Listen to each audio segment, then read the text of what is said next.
Legate Threll Vashka had rehearsed the moment so many times in his private chambers that, when it finally arrived, standing on the Scarrow anchorage's high observation gallery with the whole curve of the docking ring spread beneath him, it felt almost anticlimactic to simply watch it happen instead of narrating it.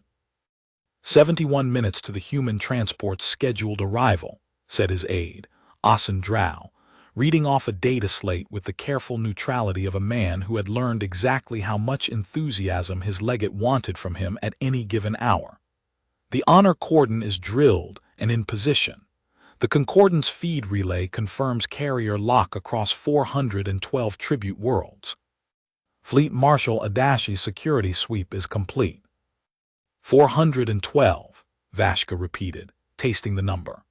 9 months of positioning, 3 separate votes in the sovereign's inner court that could have gone against him, and 1 badly bruised border correction at a colony called Thistledown that had, in the end, produced exactly the leverage he needed.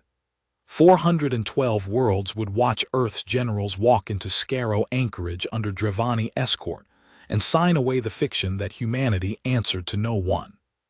Say it again in an hour, Asen, when it's 413. Below them, along the docking ring's outer promenade, the honor cordon stood in 2 facing lines beneath crimson standards bearing the hegemony's seal. 300 soldiers in ceremonial plate, chosen as much for height and bearing as for rank, because optics mattered more today than combat readiness. At the head of the promenade, where the boarding ramp from Berth 9 would extend once the human shuttle docked, a dais had been built and rebuilt 4 times to Vashka's specification. Black stone quarried from his own home continent, inlaid with the golden sigil of the Vantor Hegemony, positioned so that anyone standing on it to sign the Remediation Accord would have no choice but to do so with their back to the immense curved viewport behind them, framed against the slow turn of the fortress world Scarrow itself, ringed and gray and utterly indifferent to the species arguing over its jurisdiction. The delegation manifest came through an hour ago, Drow said. 4 names: General Adiz Akoro, Senior Military Liaison, Ambassador Rensfeld Corps. 2 aides. 4. Vashka allowed himself the smallest curl of satisfaction. He had expected Earth to send a delegation heavy with rank, the way every subject world sent its most decorated names to remediation signing, because rank was the only currency a defeated party had left to spend on dignity. 4 names, headed by a general, meant Earth understood the shape of what was happening today, even if it did not yet understand the shape of what would happen after. A general. Good. The feed audience responds to a general. It gives the surrender a face people already recognize as authority, which makes the authority's submission mean more. You anticipate genuine submission, Legate. Drow's tone carried no challenge, only the dry professional curiosity of a man whose job was to know his superior's mind before his superior finished stating it. I anticipate a signature, Vashka said. Submission is a story we tell about the signature afterward. The signature is the only part that has to be real. He turned from the viewport and studied the dais one more time, the black stone, the golden sigil, the framing of the void beyond it. The rest of it, the general's face, the honor cordon, the feed carrying it to 412 worlds, the rest of it is theater, and I intend it to be very good theater. Below, on the promenade itself, Fleet Marshal Corin Adashi walked the length of the honor cordon one final time before the arrival window opened, checking dressing and bearing with the meticulous, slightly weary attention of a man who had run a great many ceremonial security details in 22 years and had never much cared for any of them. He had been given the Scarrow assignment 8 months ago, transferred in from a frontier command that had suited him considerably better than court proximity ever had, and he had spent most of those 8 months quietly uneasy about the particular tenor of Legate Vashka's enthusiasm for a ceremony that, by any ordinary reading of hegemony protocol, should have been a routine diplomatic formality rather than the career-defining spectacle Vashka had clearly built it to be. He had not been shown the correction sequence buried in the ceremony's contingency planning. That document had never crossed a security channel Adachi had clearance to see.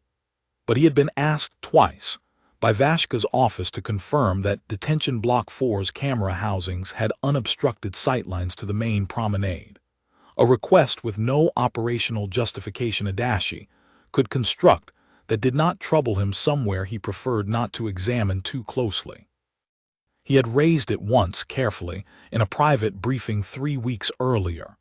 Legate, I understand the value of visible security to the feed audience.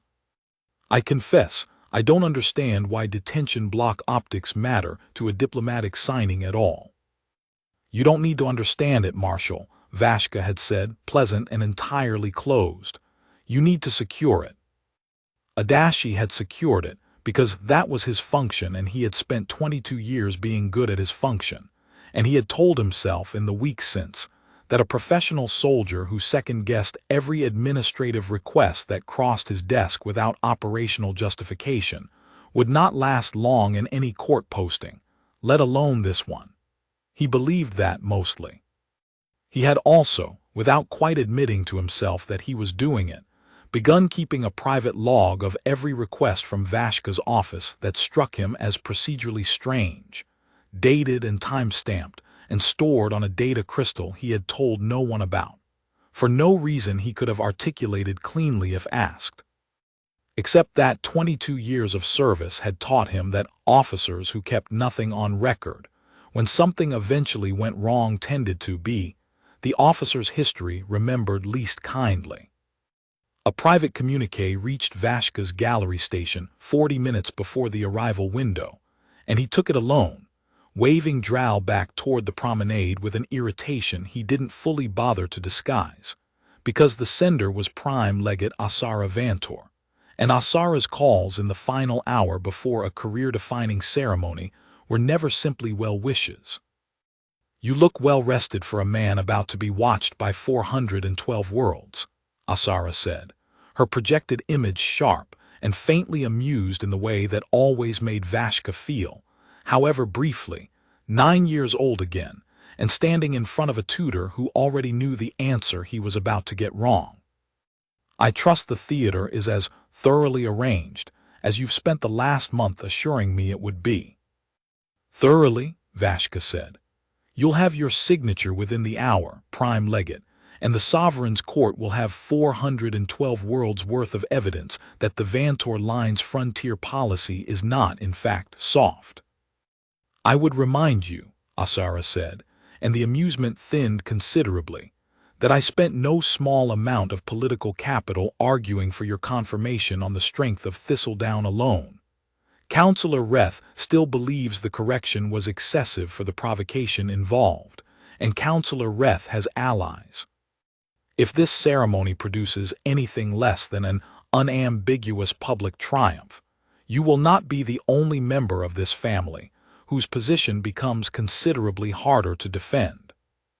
It will produce exactly what it needs to produce, Vashka said, with more confidence in his voice than he currently, if he was honest with himself, entirely felt. I have accounted for every variable I can reasonably anticipate. See that you have, Asara said, because I did not build you this opportunity so that you could hand my rivals a cautionary tale instead of a victory.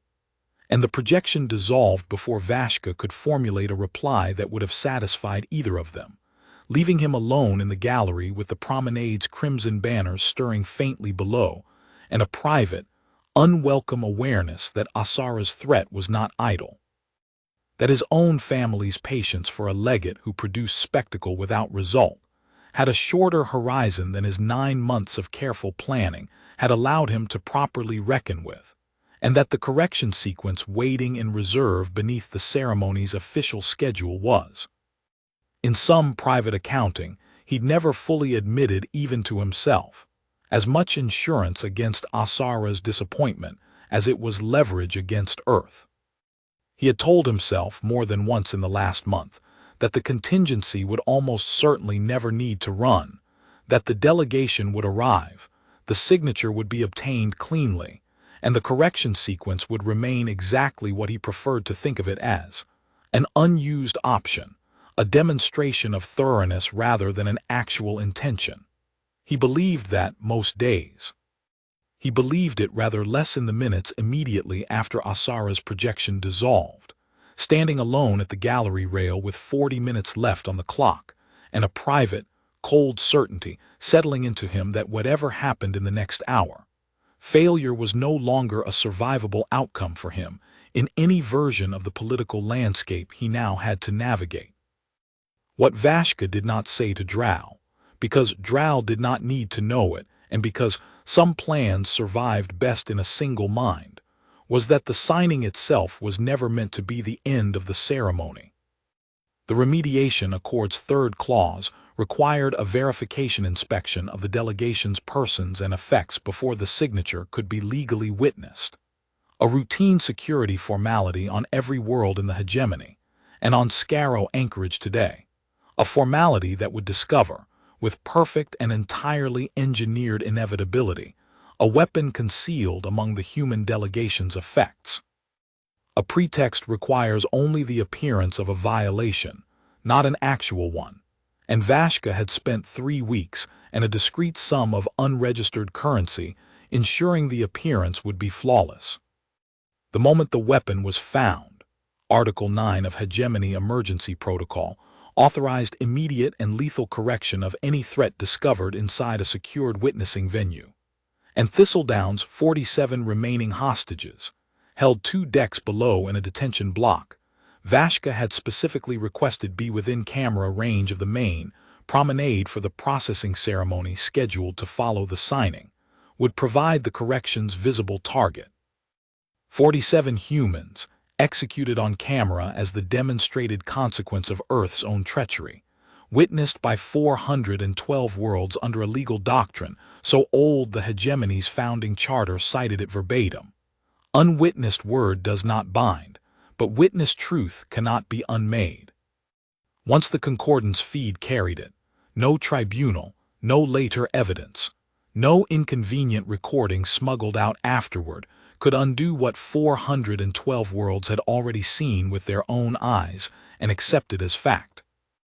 It would be the single most useful piece of theater Vashka had ever staged, and it would end with the Sovereign's Court having no honest choice left but to authorize the full annexation fleet Vashka had already quietly requisitioned and staged 4 jumps out, ready to move the hour the feed went dark on the ceremony's official record. He did not think of it as murder. He thought of it as inevitability, arranged slightly ahead of schedule. 9 months earlier, the Thistledown border correction had crossed Vashka's desk as nothing more than a minor administrative irritant. An unregistered human mining claim staked 11 parsecs past the hegemony's official frontier line, the kind of border dispute that ordinarily resolved itself with a formal notice, a fine, and a quiet withdrawal. Vashka had not expected the colonists to refuse the notice. He had certainly not expected the Sovereign's own cousin, Prime Legate Asara Vantor, to seize on the refusal as evidence that the entire Vantor line's frontier policy had gone soft, and to say so, loudly, in front of the full inner court. 3 days before the seat Vashka had spent a decade positioning himself to inherit came up for confirmation. Asara had 2 other candidates she favored for that seat, both older, both decorated, both considerably more cautious than Vashka had ever been inclined to be. And for 1 very long month it had looked as though the border correction at Thistledown would end his career before it properly began rather than launch it.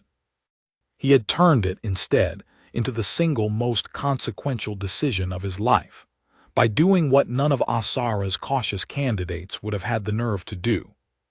He had authorized a full correction fleet, taken the colony by force rather than notice, and instead of simply fining or expelling the survivors, he had kept 47 of them, not the wealthiest, not the most senior, simply the 47 who had been standing closest to the colony's central square when his ships made planetfall, because a hostage's value lay in the fact of the taking, not in any particular quality of the person taken. Asara had called it reckless in private and praised it in the sovereign's court within the week. Once it became clear that Earth's response to the correction had been diplomatic protest rather than retaliation, and the seat Vashka had spent a decade positioning for had opened to him not despite Thistledown, but because of it. What Vashka had never told Asara, or Drow, or anyone in the 9 months since, was how close the correction had come to failing entirely. How a defense militia of perhaps 30 colonists, armed with equipment decades out of date, had held his first landing wave to a standstill for the better part of 6 hours before a second wave finally broke the line, and how the after-action assessment his own fleet officers had filed, quietly, well below Asara's notice, had described the defenders' discipline in terms Vashka had found more unsettling than he cared to admit to himself. He had built 9 months of theater around the premise that Thistledown proved humanity could be made to kneel with sufficient leverage and sufficient patience.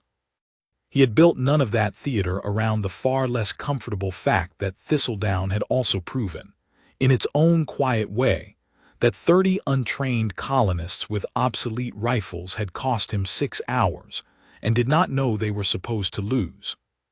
3 decks down and on the other side of a security bulkhead Vashka had never once had reason to walk through.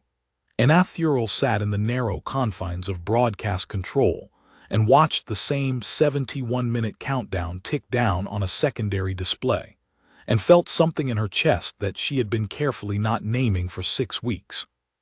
She was 31 years old, a 4th-generation Concordance Feed technician whose family had staffed relay stations for the Hegemony since before the Vantor line held the throne, and she had signed off on Legate Vashka's processing ceremony, broadcast schedule the way she signed off on everything, without reading past the header, because reading past the header of an administrative order was not her job and had never once been her job in 11 years of service.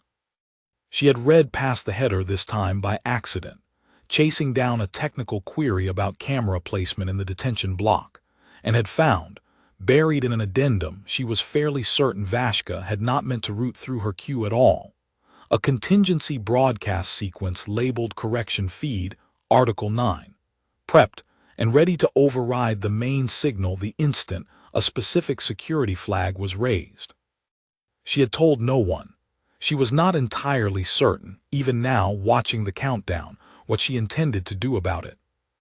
The discovery itself had happened on an unremarkable afternoon shift 6 weeks earlier, and Anna had replayed the specific sequence of it in her mind often enough since that she could recite it the way she might recite a piece of scripture she'd stopped believing in but couldn't quite stop reciting.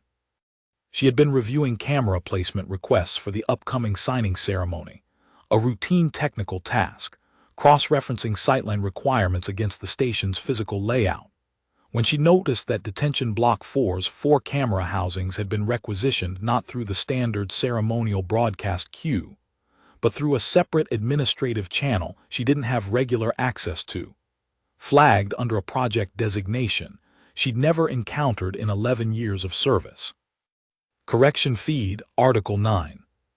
Curiosity, or perhaps simple professional thoroughness, had led her to pull the parent document the flag traced back to, and administrative carelessness, someone in Legate Vashka's office routing an internal planning file through a broadcast-adjacent queue instead of a fully sealed one, had left the whole addendum sitting there for her to read, unencrypted, at a clearance level she technically possessed, but had never once had cause to use.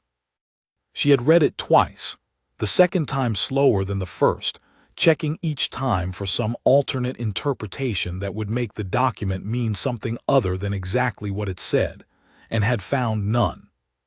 A staged verification, a planted weapon, an authorized correction against a specific and pre-identified target population, all of it contingent on nothing except the ceremony reaching a particular procedural checkpoint. She remembered sitting very still in her chair afterward for what her console log later showed had been 11 minutes, and remembered thinking, with the strange, clinical detachment that sometimes arrived in place of panic, that her grandmother had staffed this exact relay station for 30 years, believing the Concordance Feed's founding charter was a kind of sacred trust, rather than a piece of administrative architecture that could be pointed in whatever direction its most powerful user chose to point it. She had copied the addendum to a private, air-gapped storage crystal that evening, an act that, on its own, would have ended her career and very possibly her freedom if discovered, and she had told herself at the time that she was only preserving evidence in case it was ever needed, without letting herself examine too closely what needed would actually require of her when the moment came. 6 weeks had passed. She had gone to work every day, run camera feeds, filed technical reports, eaten lunch in the same commissary she'd eaten lunch in for 11 years, and said nothing, because saying something had seemed, every single day for 6 weeks, like a door she could still choose not to open. The countdown currently ticking down on her secondary display had just informed her, with 71 minutes of notice, that the door was no longer optional. The Concordance Feed's technical staff did not question Legate's. That was not cowardice, in NA's accounting of it, so much as an accurate reading of the actual power differentials involved. A broadcast technician who raised an unfounded accusation against a sitting regional administrator, on the strength of one misrouted addendum, would not survive the inquiry that followed, and would not have stopped anything by dying in it. But she had spent 11 years believing the feed carried truth outward to 412 worlds, because that was the entire premise the hegemony's founding charter rested on, a doctrine old enough to be sacred, witness truth cannot be unmade. And somewhere in the last 6 weeks, she had started to understand that the doctrine only held if the thing being witnessed was actually true, and that nobody in broadcast control had ever been asked to verify that particular assumption. Least of all her. She did not have a plan. She had, at this point, only a countdown clock and a growing, cold certainty that whatever she decided to do about it would need to happen inside the same 71 minutes Legate Vashka had scheduled for his theater, because after that, the theater would already have happened. 211 light-years away, aboard a stealth transport running dark on a heading that would put it inside Scarrow Anchorage's outer perimeter with 11 minutes to spare, Master Sergeant Des Acaffer looked around the transport's cramped mission bay at the 4 people he'd been given to do a job that on paper should have required a battalion, and reflected, not for the first time in 26 years of service, that the paper was usually wrong about what a job actually required. "Last chance to tell me this is insane," he said, to no one in particular, the way he always did before a drop. "It's insane," said Specialist Priya Anand, without looking up from the 3 displays she had running simultaneously, one of which was still fighting its way through the last layer of Scarrow Anchorage's outer network architecture. "You said that like it was a genuine offer to reconsider. It wasn't." "Correct." Acaffer checked the seal on his own kit one more time, an old habit that had nothing to do with actually needing to check it, and everything to do with needing his hands occupied, while his mind ran through the operation one more time. 412 worlds watching a signing ceremony. A false flag execution staged and ready to run the moment that ceremony hit its scripted beat. 47 hostages 2 decks below the promenade. In a detention block fleet intelligence had mapped from a single grainy relay intercept, and a lot of educated guessing. 5 operators, no reinforcements, no extraction window longer than the 90-minute Scarrow Anchorage's own ceremony schedule had unwittingly handed them.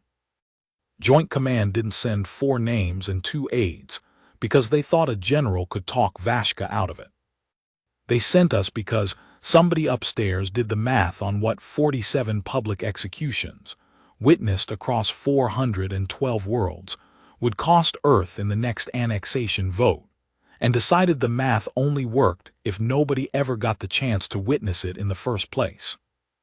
"They could have sent more than 5 people," said Corporal Soria Lindqvist, from the far bench, checking the action on a weapon that had already been checked twice.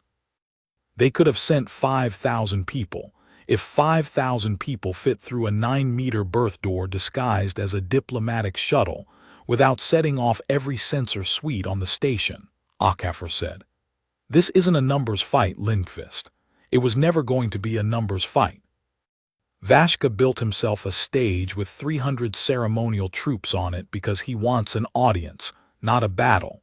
We're not here to out-army him. We're here to be somewhere he isn't looking, doing something he hasn't planned for, before his stage manager calls the cue.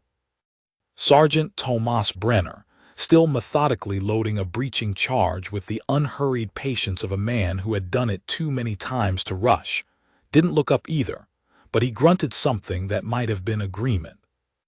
Brenner had spent 11 years in a colonial defense militia on a border world not unlike Thistledown, before Joint Command had folded his unit into the regular service, and he had a low, settled opinion of any tactical plan that assumed more soldiers automatically meant a better outcome. He had watched, more than once, a numerically superior militia response get outmaneuvered by a smaller force that simply understood the terrain better. And he had carried that lesson with him into every operation since. Vashka's got 300 bodies who know how to stand in a line and salute, he said, without looking up from the charge. I've got maybe 40 seconds of actual surprise before somebody on that promenade remembers they're also supposed to be soldiers. That's the whole operation right there. 40 seconds and what we do with them. 41. If Annan's network intrusion buys us the extra second she keeps promising, Lindqvist said, and there was enough dry affection in it that Annan, without looking up from her displays, flipped her an obscene gesture that Lindqvist caught with a faint, tired grin. Soria Lindqvist had been a competition marksman before she'd been a soldier.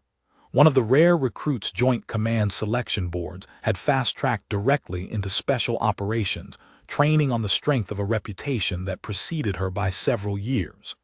And she had the particular stillness of someone who had spent a great deal of her life learning to make her body do exactly what she told it to and nothing else. She did not talk about the 2 operations in her file that had gone wrong badly enough to require a formal review, and nobody on this team had ever asked her to. Anna herself had come to Joint Command sideways, recruited out of a civilian network security firm after a recruiter had noticed, buried in a background check nobody was supposed to have flagged, that she'd broken into a supposedly unbreakable corporate archive at 19 simply to prove a professor wrong about a technical claim he'd made in a lecture. She still thought of herself, some days, as a civilian who had wandered very far off course, and she had never quite gotten used to the fact that her actual job now regularly involved crouching in unlit maintenance corridors on alien space stations, with a rifle strapped across her back that she was, at best, adequately trained to use.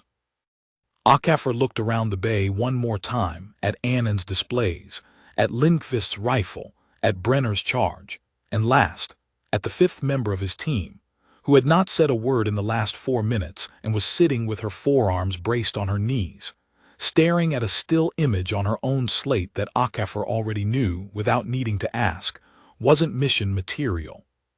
Farrow, he said. Specialist Naila Farrow looked up. She was 23 years old, the youngest person in the bay by 6 years, and the only one of the 5 whose presence on this transport hadn't been a straightforward matter of unit rotation and specialization.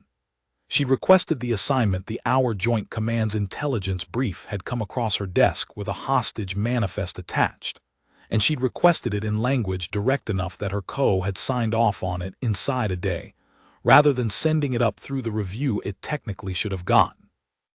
On the slate in her hands was a photograph 6 months old, taken at a colony called Thistledown, before a hegemony border correction fleet had turned its main street into a processing yard.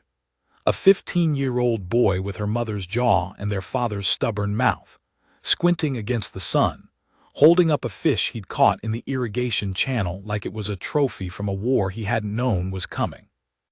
"You don't have to say it," Farrow said. "I know what the brief says. I know the math on 47 hostages doesn't change because one of them is my brother." I wasn't going to say that, Akafor said, which was not entirely true. I was going to say, you're the best breacher and the best trauma medic on this team, and both of those things are true independent of Jonah Farrow being in that detention block, and I'd have put you on this mission either way. But you already know that too, and none of it means I'm not going to be watching you a little closer than I watched the others once we're inside, so don't waste breath arguing with me about it. Just don't let it be the thing that gets you or somebody else killed. It won't be, Farrow said, and meant it, and also understood in the honest part of her mind that she'd learned to keep separate from the part that had to function under fire, that she couldn't actually promise that, not really, not about her own brother. 90 seconds to birth lock, Anand said. I'm through Scarrow's outer manifest verification. Our transponder's reading as the human diplomatic shuttle on their scheduling board, which means whoever's on the other side of that birth door is expecting the delegation the hegemony was told to expect. General, Ambassador, 2 aides. They're about to get a surprise, Lindqvist said. They're about to get exactly what Joint Command decided this situation actually required, Akafor said, standing, shrugging his kit onto his shoulders with the ease of 2 decades of practice. Vashka built a ceremony for 4 names in dress uniform. He's going to open that birth door and find out Earth read his ceremony a little differently than he wrote it. The birth door on Scarrow Anchorage's 9 promenade slid open 41 seconds ahead of the scheduled arrival window, which was itself the first thing that struck the Honor Cordon's ranking officer as slightly wrong, because Drevani's ceremonial protocol treated early arrival as its own kind of insult, and no delegation genuinely seeking remediation would risk it. The second thing that struck him wrong took considerably less time to register, because it happened the instant the boarding ramp finished extending, and the first figure stepped through the birth door into the promenade's crimson-lit ceremonial lighting. It was not a general in dress uniform. It was 5 human figures in matte tactical gear the color of old iron, faces covered, moving in a loose staggered formation that had nothing whatsoever to do with diplomatic procession, and everything to do with covering each other's angles. And the Honor Cordon, 300 soldiers drilled for a month on precisely how to receive 4 dignitaries with appropriate ceremonial gravity, had absolutely no drilled response to 5 armed operators walking off a diplomatic shuttle instead. And for a full 3 seconds, nobody on the promenade moved at all. Legate Vashka, watching from the observation gallery with Asen Drow frozen at his shoulder, felt the entire architecture of the last 9 months tilt sideways beneath him. That is not the delegation, Drow said, in the flat, useless voice of a man stating the obvious because his mind had not yet produced anything more useful to say. I can see that it is not the delegation, Vashka said, and for the first time in longer than he could remember, heard his own voice come out thinner than he intended. On the promenade, Akafor kept walking, unhurried, reading the Honor Cordon's confusion the way he'd read 100 rooms like it before. 300 soldiers who had trained for ceremony and got in combat instead, which meant 300 soldiers who were, for the next several seconds, going to be slower to react than their numbers suggested, because uncertainty was its own kind of delay, and delay was the only resource his team had in genuine surplus. Fleet Marshal Adashi, he called out in standard, pitch to carry, addressing the one figure on the promenade whose bearing marked him instantly as the actual military professional in the room rather than a ceremonial ornament, a tall Drevani officer near the dais, dark uniformed, who had gone rigid but not notably panicked, the way everyone around him had. Earth's delegation is standing down from ceremony. We're here on a separate matter, and it doesn't concern your Honor Cordon unless your Honor Cordon makes it concern them. I'd suggest you hold your people where they stand for the next 90 seconds while my government's actual business here gets conducted. You will identify yourselves, Adashi said, and his hand had not moved toward the weapon at his hip, which told Akafor everything he needed to know about the difference between a career soldier evaluating a genuinely unclear situation, and 300 ceremonial troops waiting to be told what to feel about it. Task Force Kestrel, United Earth Joint Command, HFY said. We're not here for your legate's signature, Marshal. We're here for 47 of our people. Your legate's been holding 2 decks below this promenade. And for the paperwork that says he was never planning to hand them back regardless of what got signed up here today. He watched that land, watched Adashi's jaw tight in a way that had nothing to do with the shock of 5 operators instead of a delegation, and everything to do with some private calculation. The fleet marshal had clearly been running for longer than the last 10 seconds. You already knew that, didn't you?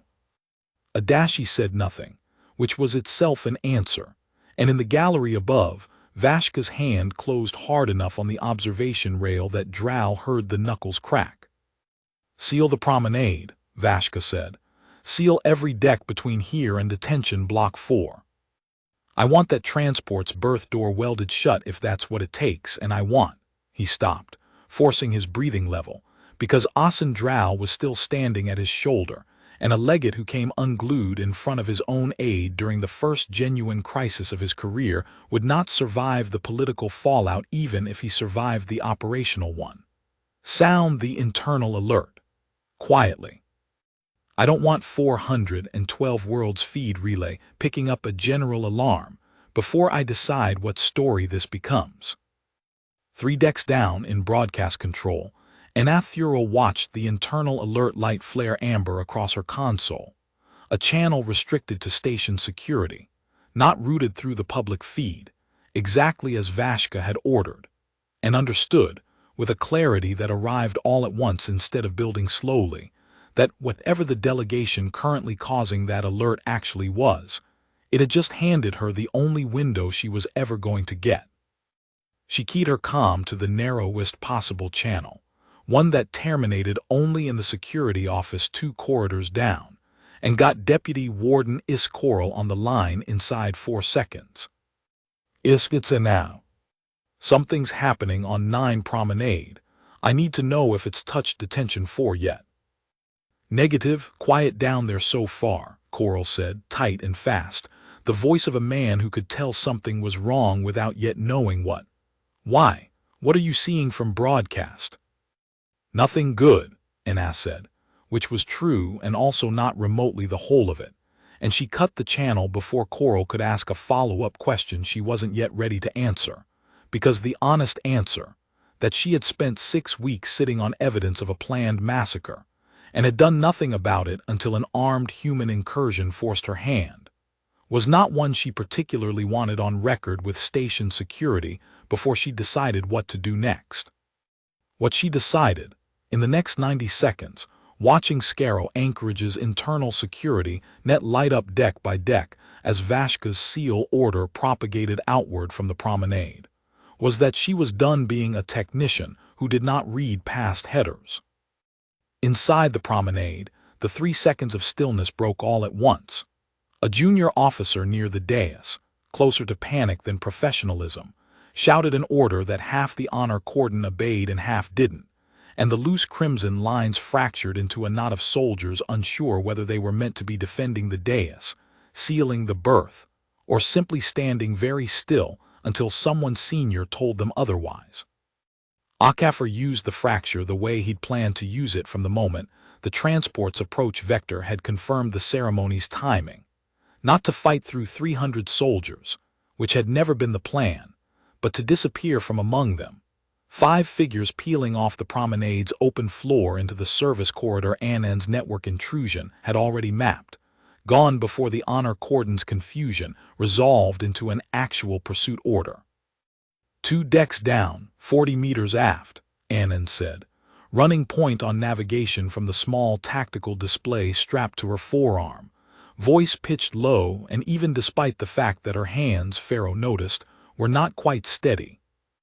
Detention block 4's on the far side of a security bulkhead that wasn't in the original station schematic fleet gave us. Somebody's renovated since that intercept was recorded. I need 90 seconds on the lock, maybe more. Take your 90 seconds, Akafor said, Brenner, cover the junction behind us. Lindqvist up top, find me a sightline on anything that comes down that promenade access after us. Farrow. With Anand, Farrow said, already moving. I want eyes on that block the second the door opens. The corridor they dropped into ran narrow and unlit, except for emergency strips along the floor, the kind of maintenance access that existed on every station Farrow had ever trained to breach, built for function, not ceremony, which made it the honest architecture of the place in a way the crimson-draped promenade above wasn't. Anand crouched at the security bulkhead's control panel, fingers moving fast over a cracked-open access port, muttering something under her breath in the particular cadence of a person talking themselves through a problem rather than talking to anyone else. 60 seconds, Akafor said, watching the corridor behind them. I heard you the first time, Anand said, not looking up. The patrol came around the junction behind them at the 40-second mark. 2 Drevani security officers moving fast and low in a way that told Akafor instantly they weren't ceremonial cordon but actual internal security. Dispatched the moment Vashka's quiet seal order had gone out. And whatever advantage the honor cordon's confusion had bought the team on the promenade, it hadn't bought them invisibility from a station's real security staff doing their actual jobs. Contact 6 o'clock, Brenner called, already turning, weapon coming up. The exchange lasted 4 seconds and felt considerably longer. Brenner put the lead officer down with a single shot that dropped him against the corridor wall, and the second officer got a burst off before Lindqvist, dropping to a knee at the junction's edge, put him down in turn. But the burst went wide and low, catching Brenner across the outer thigh in a graze that spun him half a step before he caught the wall and stayed upright, cursing in a low, controlled monotone that told Akafor the wound wasn't disabling even before Brenner said anything. I'm up, I'm fine, keep moving, Brenner said, pressing a gloved hand hard against the graze. You're not fine, you're bleeding through your trousers, Farrow said, already crossing to him despite Akafor's sharp look, because a combat medic who ignored a wound to keep a timeline was a combat medic who created a second casualty an hour later. She had the field dressing sealed and pressure-wrapped in under 20 seconds, hands moving with the flat, economical speed of drilled repetition rather than panic. Graze, clean through, no arterial bleed. You can walk on it. You cannot run a sprint finish on it, so don't try to be a hero when we hit the extraction corridor. Wasn't planning to, Brenner said, though the tightness in his voice said the graze hurt considerably more than his tone let on. 40 seconds just became 60, Akafor said, checking the corridor past the 2 fallen officers for any sign of a second patrol. Anand, tell me you're closer than you were 90 seconds ago. I'm closer than I was 90 seconds ago, Anand said, still crouched at the panel, not looking up, in a tone that made clear the reassurance was mostly theoretical. 40 more seconds, maybe 30 if that firefight didn't just trip an additional alert I haven't found yet. It had. Somewhere 3 decks up, a second security flag lit amber across a console, and Athuril wasn't yet watching. One more small piece of a station's internal alarm architecture waking up in pieces as 5 human operators moved through it. And Akafor, watching Farrow finish tying off Brenner's dressing with hands that had gone entirely steady despite what he knew she was carrying underneath the comm, understood that the clean, quiet extraction plan they'd walked off the transport with had already, within the first 3 minutes, become something considerably messier. And that messier was simply the shape this operation was always going to take once real people with real reflexes started reacting to it instead of a scripted ceremony, unfolding exactly as written. Above them, in the observation gallery, Vashka had stopped watching the promenade's chaos resolve itself, and had started instead, watching the internal security feed track 5 heat signatures moving with unmistakable purpose toward detention block 4. And the calculation that formed in his mind arrived with the particular cold clarity of a man realizing his carefully built theater had just acquired an uninvited second act that threatened to upstage the first. "They're going for the hostages," he said. "Not for me, not for the signing. For the hostages specifically." He turned to Drow, and something in his expression had shifted from panic into something colder and more purposeful, the recalibration of a man who had built his entire plan around one particular sequence of events and had just discovered a second sequence that could be made to serve the same purpose if he moved quickly enough. "Get me Warden Coral at Detention 4. Tell him to advance the processing schedule. I want the correction sequence ready to execute the moment those operators reach the block, not after." "Legate, the correction sequence assumes a security violation discovered during the signing verification," Drow said, careful. "There has been no signing. There has been no verification. There has been an armed incursion by hostile human operatives targeting a secured detention facility," Vashka said. "That is a considerably more compelling violation than anything Article 9 was originally drafted to cover, and I intend to make sure the Concordance Feed understands it that way." He was already moving toward the gallery's internal comm station, already reshaping 9 months of careful theater around an improvisation he was building in real time, and if some distant, honest part of him understood that this was no longer the clean, deniable spectacle he had spent 9 months constructing. That murdering 47 hostages during an active firefight with armed human operators present would look considerably less like inevitable correction and considerably more like exactly the panic it was. That part of him had been thoroughly overruled by the larger, louder part, convinced that 412 worlds would believe whatever story got told fastest and loudest, and that speed, right now, mattered more than elegance. "Route the correction feed, live the moment the block's security flag trips," he told the comm officer. "I don't care if it's not the version I originally recorded introduction for. Get me on camera. I will narrate it myself." In broadcast control, Anathuriel watched the correction feed. Article 9 sequence she had discovered 6 weeks earlier shift, in real time, from armed and dormant to armed and counting down, and understood that whatever window she had imagined she might have for a careful, deliberate decision had just collapsed into something closer to no window at all. She pulled up the master override authorization she had never once, in 11 years, had legitimate reason to touch.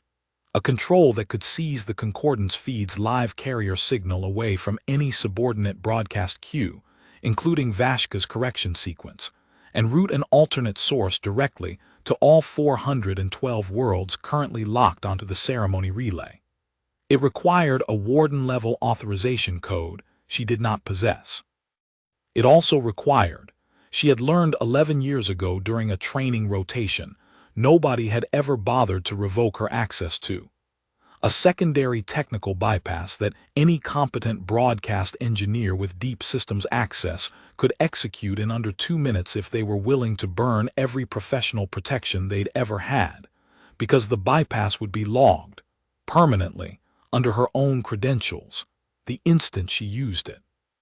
She thought about the addendum she'd found 6 weeks ago.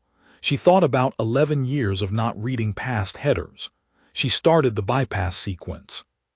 60 meters away and 2 decks down, Annan's access port finally chimed clear, the bulkhead's heavy locking mechanism disengaging with a sound like a held breath finally released, and the corridor beyond opened onto a holding bay that hit Farrow harder than she'd braced for despite 6 months of knowing, in the abstract, exactly what she'd find.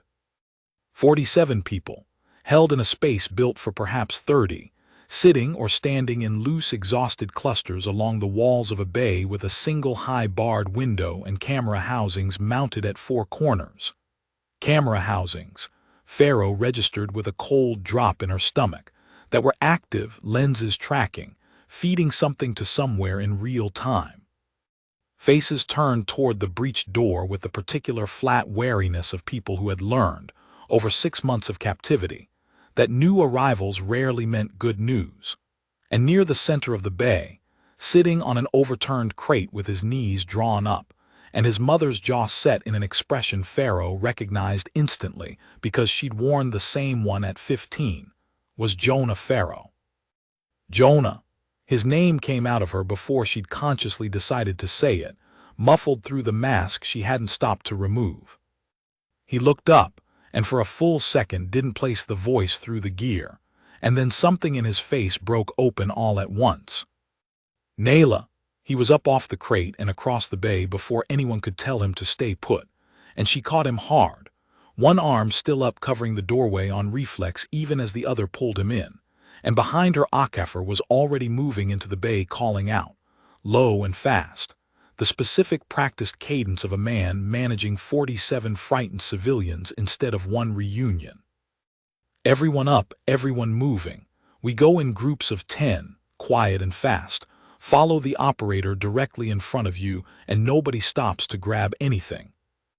Naila, they've been talking about a ceremony, Jonah said, fast and low against her shoulder, the words spilling out of him with the particular urgency of someone who'd been holding them in for hours. The guards, not to us, to each other.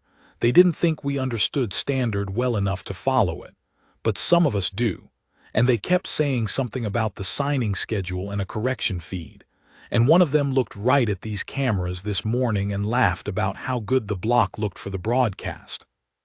I know, Farrow said, because she did know, because the brief Joint Command had handed her 12 hours ago had told her exactly what Vashka intended, and exactly why 5 operators and not 4 generals had been sent to answer it. I know. And that's exactly why we're not walking out of here slow. Can you help me get people moving?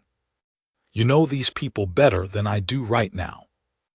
Jonah nodded, wiped his face with the back of his hand in a gesture that was somehow both 15 and much older than 15 at once, and turned to the nearest cluster of hostages, speaking fast and low in the plain, direct cadence of someone who'd apparently spent 6 months becoming the person other frightened people looked to. And Farrow felt something in her chest that she filed away, hard, to deal with later, because later was a luxury the next 4 minutes did not contain. An older woman near the back wall, Marta Oyalaran, one of Thistledown's 2 remaining agricultural engineers, Farrow would learn later, and one of the 47 only because she'd been standing on the wrong side of the town square, helping a neighbor's child when the correction fleet made planetfall. Had a fever bad enough that she couldn't stand without support, and Jonah was already crouched beside her, one arm under her shoulders, calling over to Farrow before Farrow had finished scanning the rest of the bay. She's been like this 3 days. They stopped giving anyone the block's medical kit a week ago, said it was being reallocated for the ceremony. Jonah's voice stayed level, but something under it had gone hard in a way Farrow filed alongside everything else she was going to have to sit with later. I don't think they meant to actually treat anyone. Farrow was at Marta's side inside 3 seconds, running a quick field assessment with hands that had done this exact motion 100 times in training and exactly enough times in the field to trust them without thinking. Dehydration, low-grade infection, nothing a proper med bay won't fix inside a day once we're off this station, she said, already pulling a stabilizer patch from her kit and pressing it against the woman's throat. Can you walk with support? I can walk, Marta said, in the flat, determined voice of someone who had decided, 6 months ago, that she was not going to be the reason anyone else got hurt, and who clearly intended to hold to that regardless of what her body currently had to say about it. Don't waste your good hands on carrying an old woman when there are children in this bay who need them more. You let me worry about triage, Farrow said, not unkindly, and looked up to find HFY already directing 2 of the steadier adults to flank Marta on either side for the walk to the transport, because a competent extraction plan accounted for the fact that not everyone being extracted would be walking under their own full strength, and Farrow had learned a long time ago that the operators who forgot that detail were the ones who ended up leaving someone behind. Around the bay, in the 90 seconds it took the first group to form up at the breach bulkhead, Farrow caught fragments of 6 months compressed into single sentences. A young father asking, low and urgent, whether anyone had word on a second group of colonists rumored to have been held separately and never accounted for. A teenager Jonah's age flinching hard at the sound of Brenner's boots on the deck plating before catching himself and looking, immediately, embarrassed about the flinch.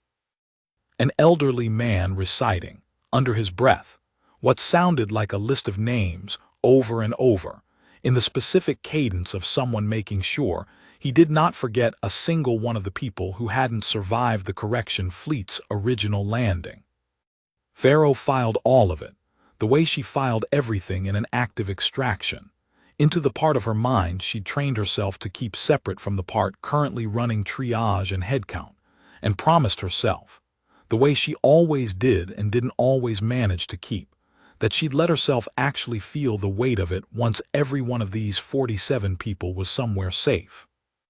"Blocks flagged," Annan said sharply from the doorway, eyes on her forearm display. "Something just tripped a station-wide security alert keyed to this exact bay. Whatever Vashka's planning, he just moved to trigger it." "Cameras are live," Farrow said. "All 4 of them. Whatever this feeds, it's feeding it right now." Above them, in broadcast control, Anathural's bypass sequence hit its final authorization gate at almost the identical instant Vashka's comm officer, 3 corridors away, finished routing the correction sequence's live camera lock to detention block 4, 2 override attempts converging on the same signal path within seconds of each other. One built to broadcast a massacre as inevitable justice. One built by a woman who had decided, 6 weeks late and with shaking hands, that 11 years of not reading past headers was long enough. And as bypass won by 4 seconds, it did not win cleanly. The moment her override seized the carrier signal, an alarm lit red across every panel in broadcast control, and somewhere in the station's security architecture, a flag went up with her credentials attached to it in a way that would be visible to anyone who looked, permanently, the instant anyone thought to look. She did not have time to feel the weight of that yet. What she had time for was routing a single, specific archived file. The addendum she had found 6 weeks ago, the Article 9 correction sequence's original planning documentation, complete with Vashka's own recorded authorization voiceprint laying out, in his own words, a contingency for staging a security violation to justify hostage execution regardless of whether an actual violation occurred. Directly onto the live carrier signal currently locked to 412 World's Concordance Feed relays, replacing whatever camera angle Vashka's comm officer had been about to switch to. The correction sequence assumes a security violation discovered during the signing verification, Drow's recorded voice said, calm and procedural, playing out live across 412 worlds before either Vashka or his comm officer understood what had happened to the signal. There has been no signing. There has been no verification. There has been an armed incursion, Vashka's own voice answered, recorded not 90 seconds earlier and now broadcasting into every home and command deck and public gathering space on 412 tribute worlds simultaneously, by hostile human operatives targeting a secured detention facility. That is a considerably more compelling violation than anything Article 9 was originally drafted to cover, and I intend to make sure the Concordance Feed understands it that way. In the observation gallery, Vashka heard his own words echo back at him from the public address relay embedded in the gallery's own architecture. The same broadcast that carried to every tribute world carried, of course, into every corner of Scarrow Anchorage itself. And understood, in the several seconds it took his mind to fully process what he was hearing, that something had gone catastrophically and irreversibly wrong. "Cut the feed," he said, and heard his own voice crack on it. Cut it now." "Legate, I have no signal control," the comm officer's voice came back, thin with panic. "Broadcast control has locked us out. I don't know how, I don't know who." Below, on the promenade and in the corridors and in detention block 4 itself, every camera housing in the station carrying a feed of any kind was suddenly, simultaneously, playing the same recording, Vashka's own voice, calmly and procedurally discussing a plan to stage a massacre, and Fleet Marshal Adashi, standing near the dais with 300 confused honor guard around him, went very still in the particular way of a professional soldier who has just heard, from an unimpeachable source, exactly what kind of order he had been standing ready to enforce. Marshal, one of his own junior officers, pale, staring at a wrist display carrying the same broadcast. "Sir, is the legate's own voice." "Yes," Adashi said, and something in 22 years of disciplined service settled, cold and final, into a decision he would later describe to the sovereign's own inquiry as the easiest one he had ever made and the hardest one he had ever had to make in public. "It is 412 worlds away, or, more precisely, spread across 412 worlds at whatever distance each one happened to sit from Scarrow Anchorage's relay. The same 11 seconds of Vashka's own recorded voice landed in public gathering halls and private homes and administrative offices, with an effect that no single observer on the station itself could have fully appreciated in the moment.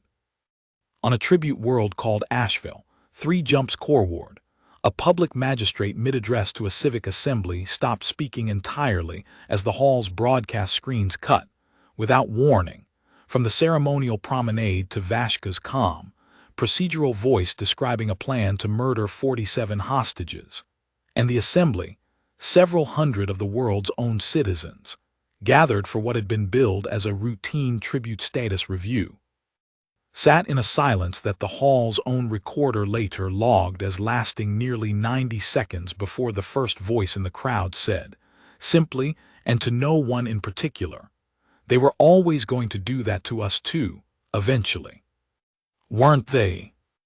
On a border colony holding minority status 3 sectors out, a broadcast technician not unlike Anath Thurl herself watched the same recording play across her own station's public relay and found herself, without quite deciding to, opening a private channel to a cousin on a neighboring world to ask, in a voice she kept carefully level, whether the cousin had seen it too, because some events once witnessed seemed to require confirmation that someone else had witnessed them as well, as if the fact only became fully real once it had been shared. And in the sovereign's own capital, in a chamber considerably grander than Scarrow Anchorage's observation gallery, members of the inner court who had spent the morning expecting to watch a tidy diplomatic triumph instead watched, in real time and with no warning whatsoever, one of their own regional administrators confess on an open channel to exactly the kind of calculated atrocity the hegemony's founding charter claimed, in its opening clause, to have been built to prevent. It was this, not the firefight in the corridor, not the extraction itself, not even Adashi's own quiet order to stand down the seal, that Farrow would come to understand, months later, as the actual mechanism of the operation's success. 5 operators and 1 broadcast technician's conscience had not defeated the Vantor Hegemony, had not toppled its throne or broken its fleet or freed a single one of its other subject worlds from tribute status. What they had done, in the space of 90 minutes, was force a single ambitious man's own words in front of an audience large enough and central enough to his own culture's oldest legal doctrine that no amount of court influence, family standing, or carefully constructed theater could talk it back into ambiguity afterward. Witness truth cannot be unmade. The hegemony had built that principle into its own founding charter 1,000 years before Threll Vashka was born, confident, presumably, that it would only ever need to be invoked against enemies from outside. It had never once, in 1,000 years, been designed with the possibility in mind that the truth requiring witness might originate from inside the throne room itself. In Detention Block 4, 47 hostages moved toward the breached bulkhead in tight, quiet groups exactly as Akafor had ordered, and Farrow kept one hand locked around Jonah's arm and one eye on the bay's cameras, still active, still broadcasting, though she didn't yet know what, only that whatever it was, Annen's tactical display had gone from tense to something closer to stunned in the last 30 seconds. "Farrow, you need to hear this," Annen said, patching a thin audio feed through the team channel Vashka's own recorded voice, playing out across the station's public relay, describing his plan in his own words to an audience of 412 worlds. Farrow listened to 11 seconds of it, understood exactly what she was hearing, and felt something that was not relief exactly, because relief would come later if it came at all, once Jonah and 46 other people were actually off the station. What she felt instead was the particular grim, focused clarity of watching a trap that had been built for her people spring shut on the person who'd built it instead. Somebody inside this station just handed Vashka's own confession to 400 worlds, she said. That's not us. That's not Joint Command. That's somebody on the inside who decided they weren't going to let this happen either. Then let's not waste what they just bought us, Akaffer said, already moving. Groups of 10, second wave go. Brenner, that junction still holding. Holding, Brenner called back from the corridor. But it won't hold once Adashi's people decide which side they're standing on, and I'd rather not find out the hard way which side that turns out to be. He did not have to find out the hard way. Fleet Marshal Corin Adashi, standing on the promenade above with his own legate's confession still ringing through the station's public relay, and 300 confused honor guard looking to him, made the decision Vashka had spent 9 months assuming no career Drevani officer would ever have the nerve to make, and gave the order himself. "Stand down the seal on detention 4, he said, loud enough to carry across the promenade, loud enough that half the honor cordon heard it directly and the other half heard it repeated within seconds. All units, let the human evacuation proceed unhindered. Legate Vashka's authority over this station's security posture is suspended pending the Sovereign's own inquiry into what we all just heard broadcast to 412 worlds under his own voice." He turned to the 2 officers nearest him, men who had served under him for a decade and had never once heard that particular register in his voice before. "Take him into custody. Quietly, if he cooperates. Not quietly if he doesn't." Vashka did not cooperate quietly. When the 2 officers reached the observation gallery, they found him at the internal comm station still trying, with the increasingly frantic energy of a man watching his entire career dissolve in real time, to reroute a broadcast signal that Anathural had locked so thoroughly out of his reach that even the station's chief engineer, summoned 20 minutes later to assist, would need the better part of an hour to fully understand what she had done and how. He resisted arrest for perhaps 4 seconds, long enough to shout something about the Sovereign's inner court and about consequences neither officer particularly cared about, and then went quiet and let himself be led away, because whatever else Threll Vashka had gambled and lost in the last 20 minutes, he had not lost the basic understanding that a legate arrested loudly on camera was a legate who had made his own downfall considerably worse. Asen Drow remained in the gallery for a long moment after the 2 officers had gone, staring at the internal comm station his legate had spent the last several minutes fighting to reclaim, and Fleet Marshal Adashi, arriving to confirm the arrest personally, found him still standing there, hands loose at his sides, wearing the particular stunned expression of a man who has just watched the entire architecture of his professional life collapse and has not yet decided what he intends to build on the wreckage.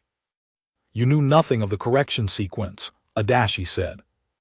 It was not entirely a question, and not entirely a mercy either. Adashi had spent 22 years learning to read the difference between a subordinate's genuine ignorance and a subordinate's convenient claim of it, and something in Drow's stunned stillness read, to him, as the former. "I knew nothing of it," Drow said, and his voice when it came had none of its usual careful neutrality left in it. "I have served him for 6 years, Marshal. I drafted his ceremonial schedules. I approved his camera placements. I never once," he stopped, visibly working to master himself. "I will cooperate fully with whatever inquiry follows.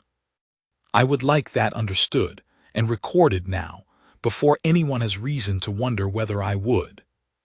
It will be recorded, Adashi said, not unkindly, and did not add what he privately suspected, that an inquiry thorough enough to satisfy 412 worlds who had just heard a legate confess to planned murder in his own voice would not spend much time distinguishing between a legate's willing accomplices and a legate's merely convenient tools, and that Drow's 6 years of careful, competent service were about to be scrutinized by people with very little patience left for the distinction. That was a conversation for the inquiry to have, not for Adashi to pre-litigate on a gallery floor, still faintly ringing with the aftershock of a broadcast that had just rewritten the terms of his own career, along with everyone else's. By the time Farrow's group reached the promenade with the last wave of hostages, 11 people, walking under their own power now instead of being herded, because the honor cordon that had once stood ready to enforce a ceremonial seal had instead formed a loose, watchful corridor along the promenade's edge, weapons lowered. Faces carrying the particular stunned expression of soldiers who had arrived at work that morning expecting a signing ceremony and were now watching their own chain of command dissolve in front of them. Adashi himself was waiting near the berth door, and Akafur slowed as he reached him, not quite trusting the situation enough to walk past a fleet marshal without acknowledgement. "You have your people," Adashi said. "It was not a question." "We have our people," Akafur confirmed. "All 47. We'd like to leave with them, Marshal, and I'd like to think that's a request you're inclined to grant rather than one we need to negotiate." "You have 412 worlds worth of reasons to believe I'm inclined to grant it," Adashi said, and something in his weathered, formal bearing shifted, briefly, into something almost like weariness. "I have served the Vantor Hegemony for 22 years. I believed for most of them that the Concordance Feed carried truth because our founding charter told me it did, and because I never had particular reason to test that belief against evidence that contradicted it. I have that evidence now. I do not intend to spend whatever remains of my career pretending I do not." He looked past Akafur, to the loose column of hostages moving toward the berth, to a 15-year-old boy walking close beside a young woman in matte tactical gear who had not, Adashi noted, let go of his arm since the moment their group had crossed the promenade. "Take your people home, Master Sergeant. I expect the inquiry that follows this will occupy the Sovereign's court for considerably longer than a single signing ceremony ever would have." "I expect you're right," Akafur said, and meant it, and did not in the moment feel any particular satisfaction in being right. Only the flat professional relief of a man watching an operation reach the extraction phase with all 5 of his people and 47 hostages still breathing. Aboard the transport, 12 minutes later, with Scarrow anchorage falling away behind them and the mission bay full of exhausted, disbelieving hostages wrapped in emergency blankets and talked through by Brenner and Lindqvist, with the particular patient calm of soldiers who had done this exact kind of aftermath work before. Farrow sat with her back against the bulkhead and Jonah's head heavy against her shoulder, and let herself, finally, feel the last 20 minutes catch up to her all at once. "You're bleeding," Jonah said, without opening his eyes, nodding at a shallow cut along her forearm she hadn't fully registered until he named it. "It's nothing." She checked it anyway out of habit and found he was right, nothing, a graze from the corridor's tight quarters already clotting. "You did good back there, getting people moving. I wasn't expecting to walk into that room and find you running crowd control." "Somebody had to," Jonah said, and there was something in his voice, tired and 15 and already older than 15, that told her he'd carry pieces of the last 6 months for a long time regardless of how clean the extraction had ultimately been. "You knew, didn't you? About the ceremony, about what he was actually going to do to us. That's why you were on this transport." "I knew," Farrow said. There was no honest version of the story that let her soften that particular fact, and she decided, somewhere over the last several hours, that she wasn't going to try. "I asked to be on this transport the day I read the brief." I wasn't going to let somebody else be the one to come get you." Jonah was quiet for a moment, processing that the way he processed most things carefully without rushing to fill the silence. "Someone inside the station stopped it too," he said finally, "before you even got to us. Whoever put that recording out, that wasn't Joint Command. That was somebody who worked for them. Somebody who decided 412 worlds deserved the truth more than her own career was worth protecting," Farrow said, because Okafor had relayed enough of Adashi's account during the extraction for her to understand, roughly, what had happened 3 decks above them while her team had been clearing the bay. "We don't know her name yet. I'd like to, eventually." She found out, 3 weeks later, in a formal hegemony inquiry transcript Joint Command's intelligence liaison forwarded to her unit with a short note attached. Enath Thurl, Concordance Feed broadcast technician, whose unauthorized override of a legate's command signal had ended after a 5-hour inquiry conducted in front of the sovereign's own court. Not in the punishment she had braced herself for, but in a formal commendation and a permanent seat on the Concordance Feed's newly reconstituted Oversight Council. Because a doctrine as old and as central to hegemony law as witness truth cannot be unmade turned out in the end, to cut in whichever direction the truth actually pointed. And 412 worlds had watched Threll Vashka's own voice condemn him too thoroughly for any inquiry to rule otherwise. Fleet Marshal Adashi, the same transcript noted, had been granted provisional administrative authority over the Scarrow sector pending a permanent appointment, and his first formal act in that capacity had been to open a remediation review, a genuine one, not a staged one, into the original Thistledown border correction that had produced the hostages in the first place, with reparations terms considerably more generous than anything Vashka's version of the ceremony had ever intended to offer. The transcript itself, when Farrow finally sat down and read the whole of it rather than the intelligence liaison summary, ran to over 400 pages, but the section she read twice was the record of Enath Thurl's own testimony before the sovereign's court, 5 hours under formal questioning, delivered, according to the court recorder's notes, in a steady voice that did not waver even when 3 separate inquisitors pressed her, at length and with evident hostility, on exactly what authority she believed she'd had to seize a legate's command signal. "I had no authority, and as testimony read verbatim.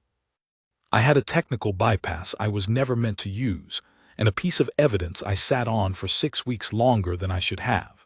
And when the moment came where sitting on it any longer meant 47 people would die on camera in front of 412 worlds, I decided the charter I've spent 11 years serving either meant what it said or it didn't, and I was no longer willing to find out which by staying quiet. If the court finds that an unauthorized act, I accept the finding. I do not accept that it was the wrong one." The sovereign's own inquisitor, according to the transcript, had been silent for a long moment after that answer before moving to close the session, and the court's final ruling, delivered 2 days later, and carried, this time deliberately and with full authorization, across the same Concordance Feed relay Anna had once hijacked without permission, had found in her favor on every material question, citing the hegemony's own founding charter back at itself with a specificity that left, according to the intelligence liaison's note, remarkably little room for the inquisitors who'd wanted a harsher outcome to argue otherwise. Enath Thurl did not attend the small commendation ceremony that followed a week later in person. She asked and was granted permission to receive it privately, in the same cramped broadcast control room where she'd spent 11 years reading exactly as far as the header and no further, because she had told the officer delivering it, according to a private note that made its way into the file almost by accident, that she did not especially want 412 worlds watching her cry and would prefer to have that particular moment to herself. Thistledown itself took considerably longer to answer for than any single inquiry transcript could capture. Adashi's Provisional Administration opened its reparations review within a month, and within 3 more had approved a resettlement fund for the colony's survivors. Not all of them chose to return, and Farrow didn't blame the ones who didn't, because 6 months of captivity followed by a return to the same square where the correction fleet had made planetfall was not a homecoming everyone could stomach, no matter how generous the reparations terms turned out to be. Marta Oyalaran went back.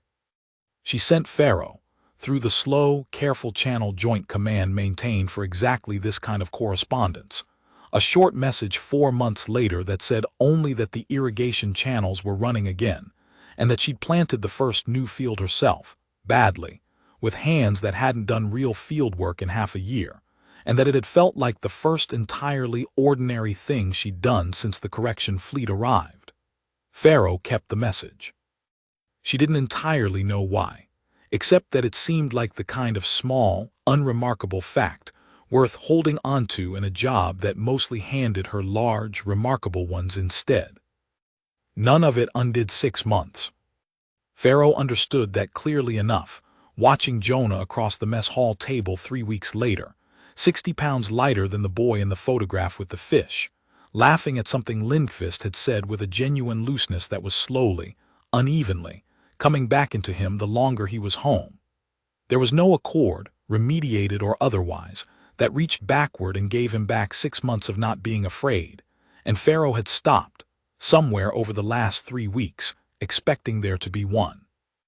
What there was instead was a table full of people who had walked into a station expecting to fight 300 soldiers, and had instead spent the entire operation being outpaced by a woman 3 decks away with a security override, and a conscience she'd been sitting on for 6 weeks too long. And Farrow had come, in the time since, to think that was probably closer to how most real fights actually got won than anything the recruiting posters back home had ever suggested. Not 5 operators against 300, not a general's dress uniform against an honor cordon. Just people, on both sides of a line drawn by someone who'd never had to live with the consequences of it, deciding independently, and at the same time that they weren't going to let the theater play out the way it had been written. "You're staring," Jonah said, catching her watching him across the table. "I'm allowed to stare," Farrow said. "I earned it." He rolled his eyes at her, 15 years old and exasperated in exactly the ordinary way he was supposed to be, and reached for another piece of bread, and Farrow let herself, for the length of one unremarkable dinner in a unit mess hall 211 light-years from Scarrow Anchorage, simply watch her brother be bored and irritated and entirely, uneventfully safe, and decided that was worth more than any broadcast, on any feed, to any number of worlds. Brenner found her there too, eventually, dropping into the seat across from her, with the careful, slightly stiff economy of a man whose thigh was still healing, and who had no intention of admitting how much it still bothered him. "Command's after-action review flagged your extraction call on Marta Oyalaran as textbook," he said, without much preamble, because Brenner had never been one for preamble. "Figured you'd want to hear that from someone who was there instead of reading it off a report later." "I appreciate it," Farrow said. "How's the leg?" "Healing faster than my temper about getting grazed by a security patrol I should have seen coming," Brenner said, which was, from him, roughly the equivalent of another man admitting real pain. "You did good work on it in the field. Doc back home says the field dressing probably saved me a week of recovery." "That's the job," Farrow said, and meant the flatness of it as its own kind of thanks. Lindqvist and Anand drifted over not long after, the 4 of them ending up around the same table in the particular gravitational way. A unit tended to reassemble itself in the days after an operation that had genuinely mattered, and the conversation that followed wasn't really about Scarrow Anchorage at all. It moved, the way those conversations usually did, sideways into old stories, into the operation before this one, and the one before that, into Anand's ongoing, half-serious threat to quit special operations entirely and go back to breaking into corporate archives, where the only thing that could shoot at her was a very strongly worded legal letter. But underneath the deflection, Farrow could feel all four of them circling the same unspoken thing.